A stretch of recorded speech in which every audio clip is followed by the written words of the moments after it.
Take first question up front, Mark.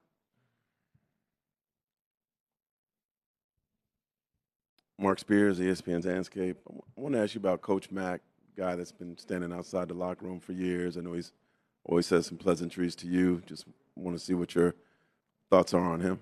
Wait, who? Coach Mack, outside the attendant outside the visiting locker room.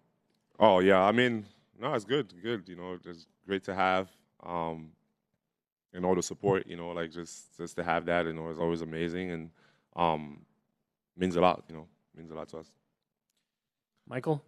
Pascal, Michael Grange, Sportsnet, Toronto. How are you doing? Good. I just wanted to ask you, your team is a relatively young team, and obviously in the finals for the first time. What have you made of their ability to adjust, to kind of manage the mental challenges, just the rapid game plan changes, all that stuff that goes into playing good teams over and over again? You've been through it, but just standing aside, have you seen your team manage it, and why do you think they've managed it well? Yeah, no, I think obviously I think that the experience from last year was great for us. Just to be in those games that mattered a lot, and I think we've learned a lot from those games, and just being now at this stage, like I just think that we've had like those games under our belts where the guys feel comfortable that when we haven't done things well, we're able to correct it. So I think that experience is there, and we've been in those situations enough for us to understand, like what it takes. Dan Devine, Yahoo Sports. You've been guarded by Alex Caruso a lot in this series. Similarly, kind of versatile player to you, can do a lot of different things on the floor. What kind of challenges does he pose when you're facing up with him and seeing more of him down the stretch last game? I know you guys got stagnant in the fourth. What kind of challenges does he pose? I don't know. I think we just got to keep playing, being ourselves, and just play pace of basketball. Steve on the right. Steve Ashburner, NBA.com. Certain foul calls or non-calls seem to get into fans' heads quite a lot, and they get upset about what goes against their team.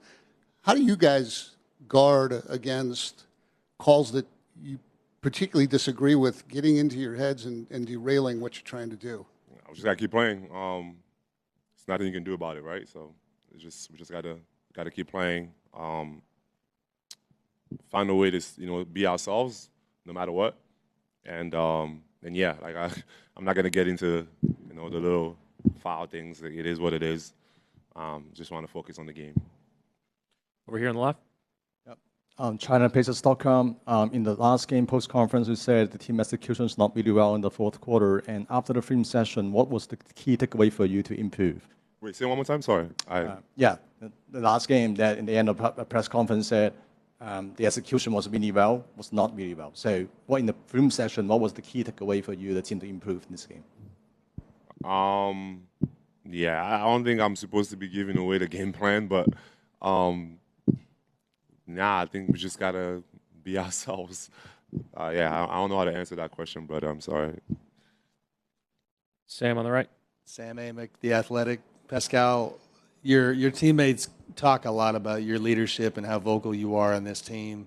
I wonder, if you go back to 2019 in Toronto, how different were you as a leader back then? How vocal were you on that team? And how much did that experience, they talk about how you bring that up now, telling them, like, don't take this for granted, realize what the opportunity is. How did that shape you? Well, I wasn't a leader then. I mean, I was on the floor. I mean, I played, I was one of the guys, I would, go and get things happen for us. But off the court, I mean, I was year 3. Like, I mean, we had so many veterans on our teams, like, that's been through way more than I could ever imagine as a player. So I was mostly just, like, grateful that I had those guys around, and just kind of lean into the confidence and the way they played to help me just play my game and be free. And I think this time around, just like having been one of the only guys that's been there, or like one of the few guys that's been there, and I'm year 9 or 10 or whatever, it's like I have way more, to say, and I can impact not only by saying things, but also on the floor, but just having years under my belt and also the experience. Like, I'm able to just, again, say what I think, but at the same time, I always say, like, everyone's going to have to get through it, on their own. And I can tell you whatever, but you have to experience it yourself. And I think the most thing is just be yourself and do the things that got us here in the first place, and we can't change it now. Jamal on the right. Pascal, I want to ask you about the defense. And just in this year and change since you've been here, how have you seen this group grow defensively, and just what did it take for you all to get to the level that you've been playing at, in the finals and just throughout the playoffs? Yeah, I think I think just from when I first got here, like most of the narrative was like, oh yeah, like they play fast, they don't play defense, right? Like that was the thing, and I've seen there's just the growth of everyone, the coach has been doing an awesome job preparing us for games, and everyone is willing to put the effort in, and also I think when you see the results, from the defense, you have no choice but to commit to it, and I think the guys have been tremendous. I can name so many guys, obviously Drew as like kind of like the leader, where it's like he's gonna guard the best player every single night. We got Double A, Miles blocking shots. Like we have so many people that can do so many things, but it's mostly a team defense, and everyone is committed to it, I'll say. Third row on your left. Last question. Pascal, considering how the game 4 ended, I think it's fair to say that Indiana missed a good opportunity to go up 3-1 in this series. Considering this is a final series that can be so exhausting in a long series, do you think skipping your coal is the right way to do right now? Wait, doing what is the right way? To be relaxed, to forget all the things that. No, I mean we got to move on, right? Like it's like we have a game tomorrow, so I think we got to understand what's at stake here, and as much as we want to win, I'm sure that the guys over there want to do the same. So every game is going to be a battle, and I don't really look at things like that way of like missed opportunity or whatever. Like we all go into this wanting to win, and sometimes you're going to win, sometimes you're going to lose. And I think we just got to move on, and that's something that we've been good at, is just moving on to the next.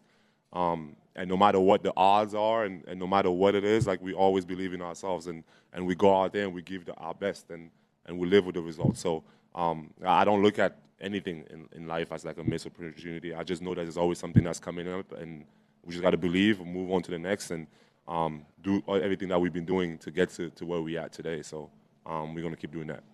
Thank you, Pascal. Coach will be in shortly.